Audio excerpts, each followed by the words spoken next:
Hello guys, ito po yung yung ulam namin ngayon. Ayan siya guys. Dahil cooking na po, hindi ko na lang pinakita kasi ayan siya.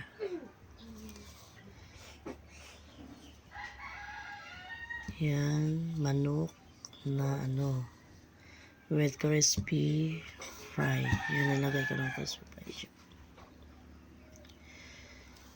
Ito yung yung baon ng mga bata. Ayan siya guys.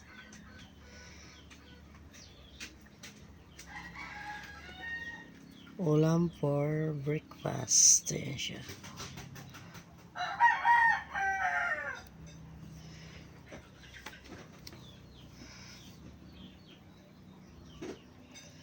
Thank you for watching guys.